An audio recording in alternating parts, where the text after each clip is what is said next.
Hi, thank you for your interest in learning more information about the proposed bonds for the improvement of Huntsville ISD and our local community. After watching, please feel free to reach out to us if you have any questions. We'll include an email address at the end of the presentation. We consistently talk about building champions in Huntsville ISD, so I want to share some highlights of our recent history and successes. Serving 6,000 students residing in an extremely large area covering 649 square miles, everything we do starts in the classroom. Academics are most important, and we are proud that recent years have seen significant improvements in academic achievement and state ratings in our district. Furthermore, we offer academic and career education programs that rival the largest 6A schools in Texas. As you can see from this snapshot, our kids are prepared to compete with students from anywhere, earning millions in scholarships and gaining acceptance into major universities. Our athletic program is an essential part of educating the whole child, and with over 700 students participating annually in our sports programs, many lives are changed for the better. We are proud of our victories, but even more proud that our student athletes are recognized more for their academic performance than for their athletic skills. Again, it all starts in the classroom. Equally important in educating the whole child, our fine arts programs allow Huntsville ISD students to perform, excel, and compete with the best of the best. Many families choose Huntsville ISD because of our outstanding extracurricular programs. Being good stewards of tax dollars is paramount to our belief in conservative fiscal management in Huntsville ISD. And the state has recognized us with the top financial accountability rating for the past 3 years in a row. Lowering the tax rate and paying off debt early have been big achievements along the way. Let's learn more about the tax rate in Huntsville ISD. This slide illustrates the two sides of a district's tax rate and budget. On the left, you see the maintenance and operations side, which is for daily operating expenses. On the right is the interest and sinking side, used to pay off debt from major purchases and construction. As shown, our tax rates on both sides of the budget are lower than the state average, significantly lower on the INS side. Here you see more details about the INS tax rate and budget. Huntsville ISD has a current INS tax rate of 7.5 cents, well below the state cap of 50 cents. As described here, there are negative consequences to keeping debt extremely low in a school district, as we have done for an extended period of time in Huntsville ISD. What happens with the low INS rate? Major purchases, including buses, renovations, technology, expensive repairs, and system replacements, are paid from maintenance and operation dollars instead of through bond debt. Most districts spend over 85% of their M&O dollars on people in the form of employee salaries and benefits. In Huntsville ISD, we spend approximately 70% of our M&O budget on people because we must use M&O dollars for items that other districts finance through bond debt. Voter approval of the 2021 bond will shift our maintenance spending to the INS side of the budget, leaving more money for people and instructional programming. Here you see a graphic display of the tax reductions in Huntsville ISD over the past 7 years. The dark green part of each bar shows the M&O tax rate, with the light gray portion being for I&S. Of the 17 cents reduced since 2014, 14 cents came in the past 3 years. The graph also makes it clear just how little we collect in INS taxes because the district has almost no debt, having not passed a bond in over 2 decades. In comparison to neighboring districts, our total tax rate shown in the far right column is next to lowest. Even with a near 10-cent increase, Huntsville ISD would still be tied with Madisonville ISD for next to lowest in total tax rate, and would remain lower than New Waverly, Onalaska, Trinity, and every other district above them on the chart.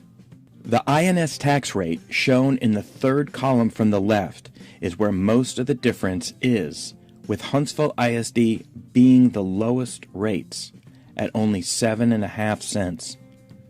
Cleveland ISD being the highest at 37.5 cents, and the group average being just over 21 cents.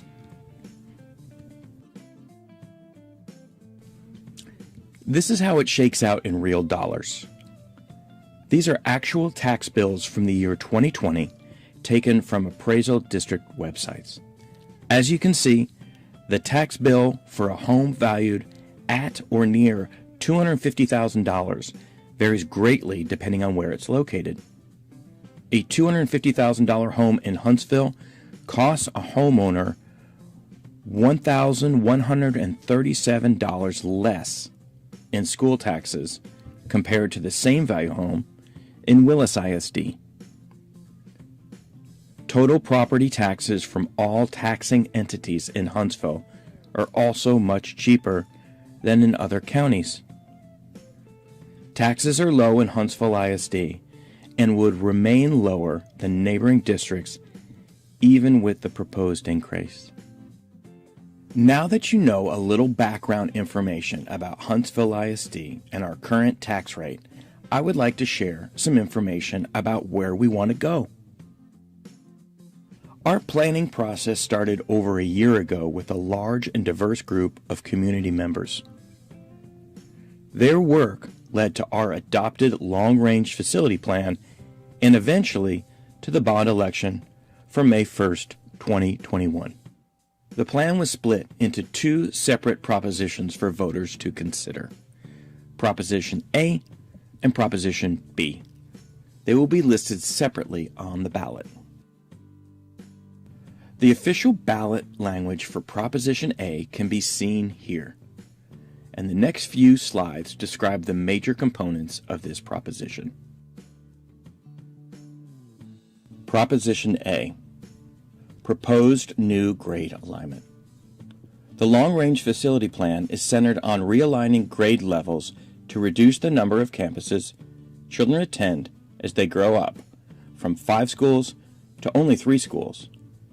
In the new model, children would attend one of our 4 existing elementary schools for pre-K through grade 5, Mans Park Middle School for grades 6 through 8, then finally to Huntsville High School for grades 9 through 12. In this model, students would experience only 2 building transitions. This idea is the cornerstone of the plan. It is what makes the plan a focus on improving academic instruction and student outcomes. This model is by far the most common across Texas and our entire nation because fewer transitions are proven to benefit students academically, developmentally, and behaviorally. Not to mention, it is more convenient for parents with multiple children in school at the same time because they will likely be dealing with fewer campuses each year. The main projects for our younger students are highlighted here. With the new grade alignment eliminating the need for a separate intermediate campus, Scott Johnson Elementary will relocate to an updated and renovated Huntsville Intermediate building directly across the street to serve pre-K through 5th graders. This building is more efficient and larger than the current Scott Johnson building, making it a better long-term solution for the district. Expansion of the other 3 existing elementary schools will accommodate pre-K through 5th graders as well, and will also allow for future growth. The vacated buildings currently housing the Gibbs Pre-K Center and Scott Johnson Elementary will be retained by the district and repurposed for much-needed professional development and multi-purpose space. Additionally, safety and security improvements are planned for every elementary school.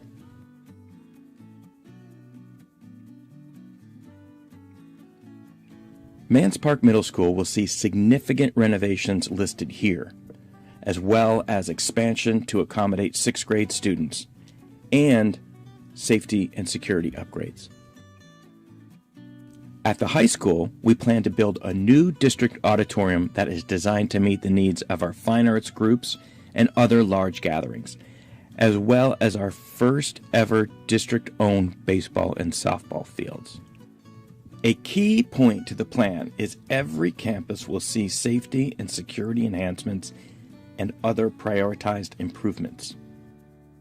Every Huntsville ISD student will benefit from this comprehensive plan. Here you see the ballot language for Proposition B.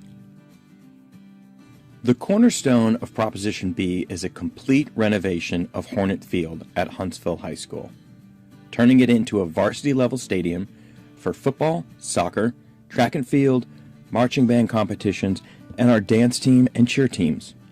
The stadium will also host graduations and other large events. Here is a visual of the current Hornet Field and surrounding area at Huntsville High School. And this is the proposed layout showing the complete complex that will give us our own competition fields and will generate revenue for the district, as well as revenue for local businesses and city sales tax dollars as we host playoff games, tournaments in multiple sports, and marching competitions, bringing large crowds to spend money in Huntsville. The total cost of both packages is $127 million, which may sound large, but you will see that favorable, historically low interest rates make the tax burden relatively small.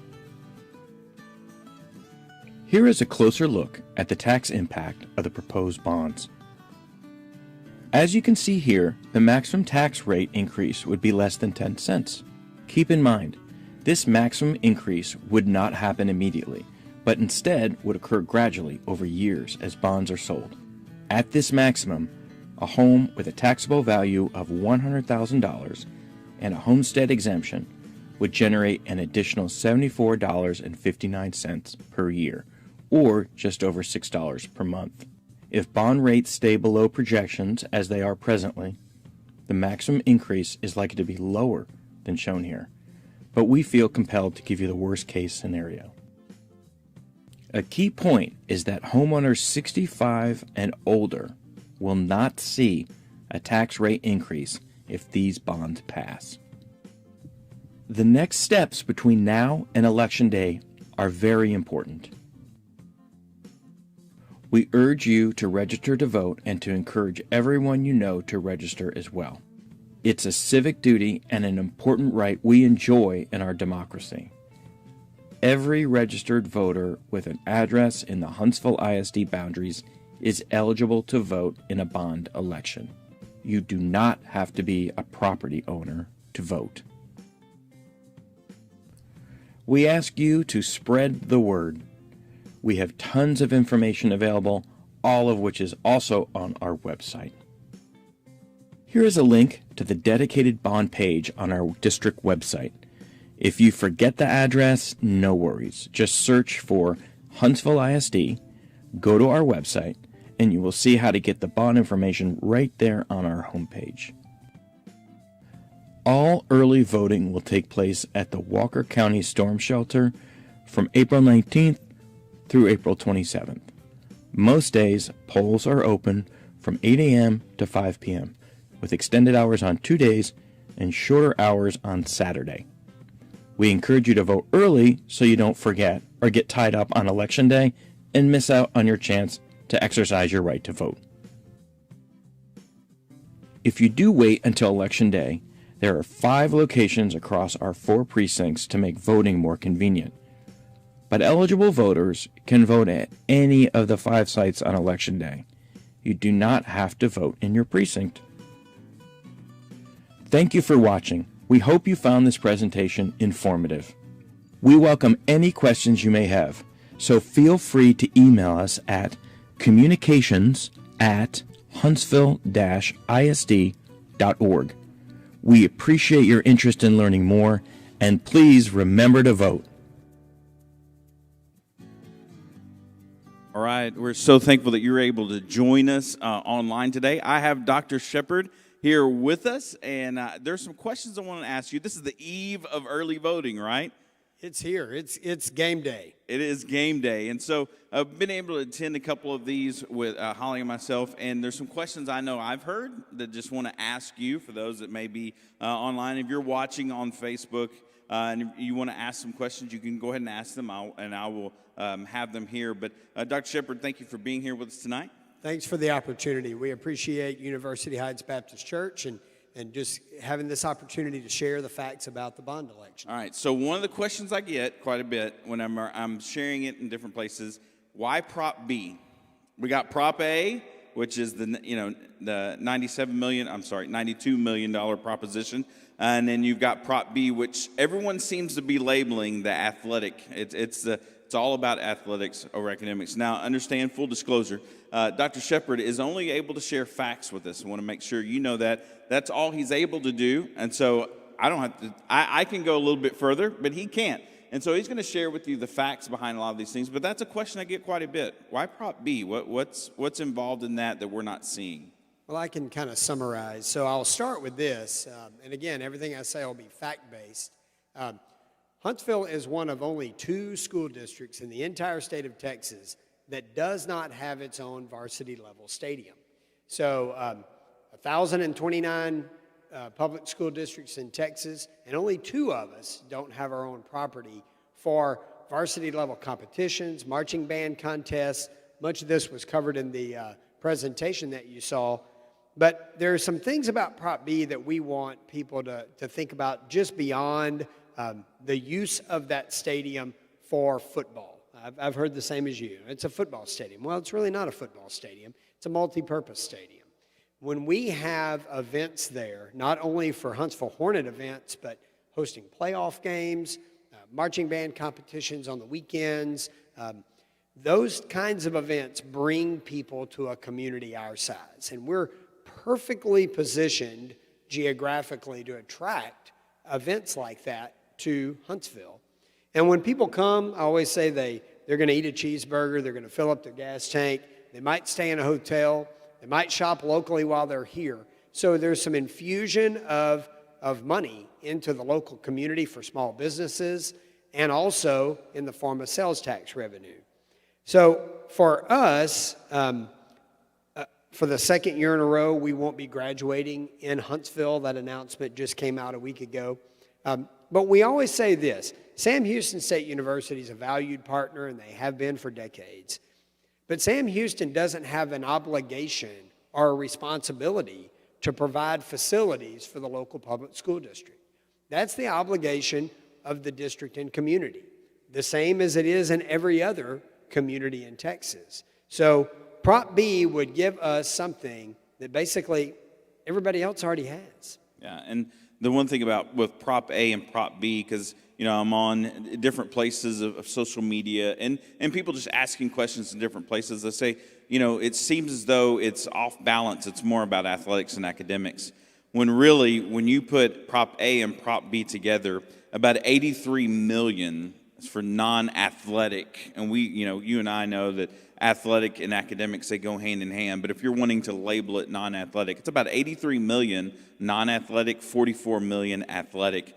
But then again, in that time period, we're not talking about just a stadium for athletic usage. We are looking at graduation. We are looking at band competitions. We're also allowing other people, or like Madisonville, the last 2 home games that we had there, they get revenue in for their school district, and a playoff game, they get revenue in for the school district. We're able to host things like that and get revenue for our kids and for our school district. So Sure. It's really a win-win, and to be able to provide that, there may be a time that the community needs it, and we're allow them to use that as well. Absolutely. Our fans travel, just to add to that, our fans travel obviously to football games and events, and our local business misses out on that revenue. When we go to Madisonville to play a game, I went out to eat in downtown Madisonville, and there were Hornet fans everywhere. Yeah. And so we're bringing our money out of town. And no offense to folks out of town, we appreciate them affording us the opportunity to play there. but it'd be nice to keep that revenue here locally. And then two, to your point about academics and athletics and fine arts, it's really not, and you know this, BJ, it's not athletics versus academics in educating the whole child. They work hand in hand. Our athletic department does a masterful job of putting academics first. Mm-hmm. Remember, our kids have to pass their classes. They have to behave right in order to participate. It's a proven fact that kids that are highly involved in school, in extracurricular activities, do better academically than those who are not. So being able to provide a robust athletic fine arts experience is a very important part of the educational process. Absolutely. So another question I hear a lot is this 65 and over thing a real deal?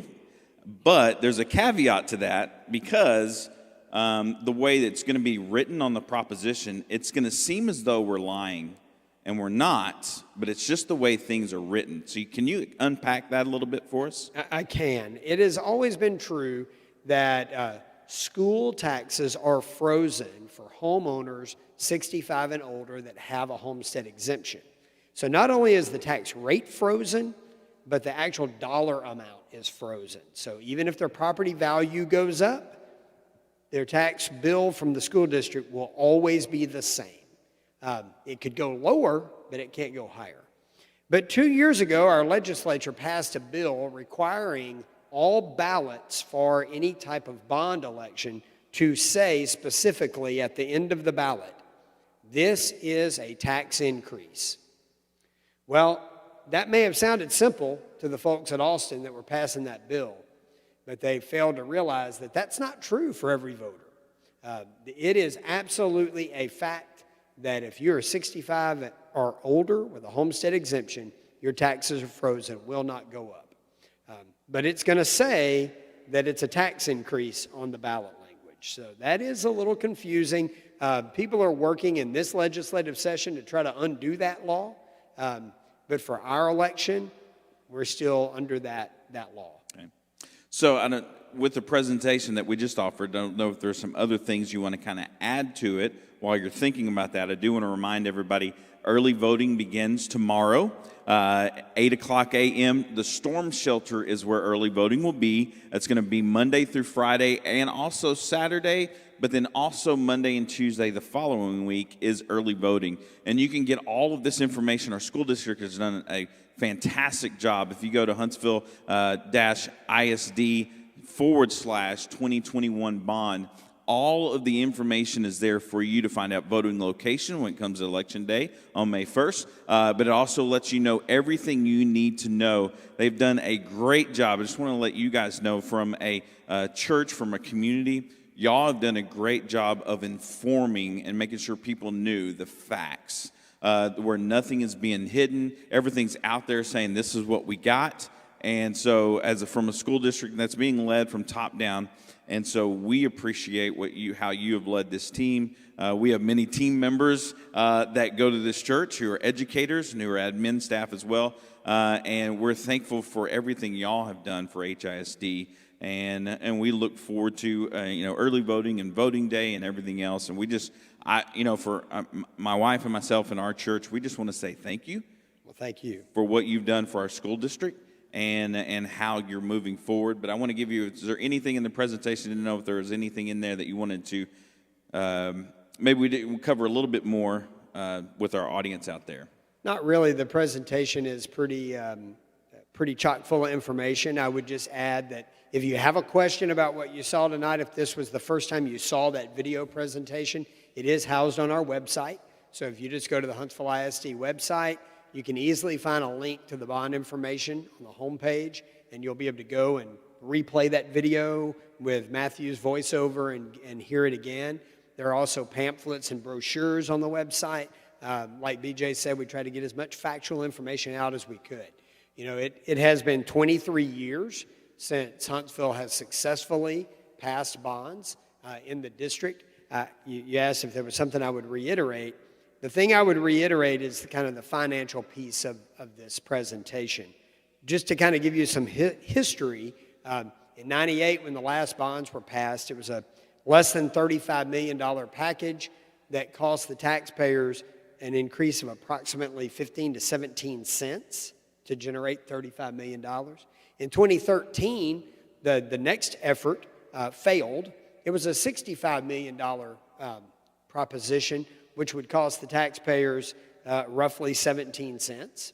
And now here we are with a $127 million package, which sounds like a huge amount of money, but because of the economic development and growth in Huntsville, so the tax base is larger, and because of historically low interest rates. I think the bonds in '98 sold for 5.25%.